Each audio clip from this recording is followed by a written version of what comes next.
the humble sweet potato. If you want a plant that you can grow that has one of the greatest efficiencies for nutrients and overall usefulness for the plant, sweet potato is a great one to go for. In particular, the orange variety. If you can get the red variety as well, very good for particular antioxidants.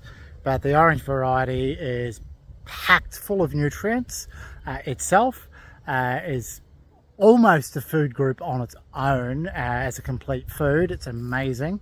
But the added advantage is, regardless of the variety of the sweet potato, you can use it for pretty much anything you would normally use a pumpkin for, anything you would use a potato for. It just has a little bit sweeter flavour to it. The added kicker as a plant is that the leaves are edible as well. So they're like a strong flavoured spinach, very nutritious, high in all of the vitamins and minerals that you would get in your spinach as well. They can go raw into salads, or you can lightly cook them like you would with your spinach to make yourself a really nice food.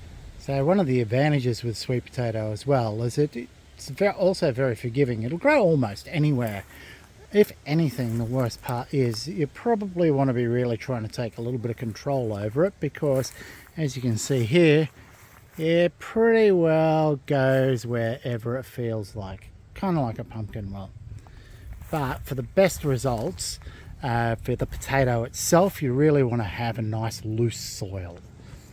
So trimming sweet potato back, obviously it's taking over too much, but you can see along here, one of the added kickers is it will grow from almost anything. All of those little fibrousy fronds that you see there are part of what allows it to climb, and then it can set roots. So get yourself a long piece of that, plant it, and you'll probably get yourself a growing plant from it too.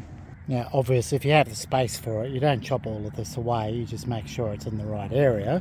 But all of these leaves are edible. You've got like a whole heap of salads worth of stuff there. I haven't tried eating the vines. I don't expect they're going to taste particularly good. I don't think they do.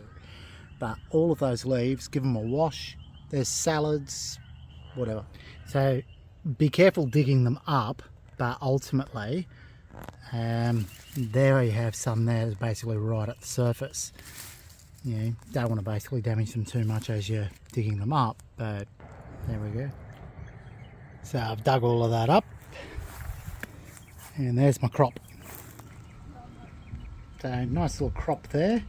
Now my added advantage is with all of the roots or any of these smaller ones here, all I really need to do is fix that soil back up a little bit, make sure it's all nice and loose, give it some water, and that'll be a whole new crop will start growing again. Very, very easy to grow. Now that I've thoroughly dug up the area, got all of the good sweet potatoes out, what I'm going to do is a few of the thicker roots, like so, and the smaller sweet potatoes I'm going to dig back in right down near the bottom, and a good chunk of those will start to grow again. I'm going to grab a thick vine that looks really healthy with some sort of root starting, sort of stick that down there as well. This is basically how this particular crop actually started. And then give it a good watering and see how we go. A nice big handful of leaves that I can cook up as well. So all done and watered in. Put some perlite into the mix as well this time around, just to give it a bit more aeration. Nice loose soil allows the sweet potatoes to grow larger, so figured I'll give that a go. Just got to keep an eye on it, make sure it doesn't dry out too much, but that will hopefully allow them to grow a little bit bigger without compacting down too much. I'm going to just stick that in the ground in the middle as well, just to see what happens with it. And other than that, I've got my feed, and now you can see that it's the basics of sweet potato harvesting and repropagation.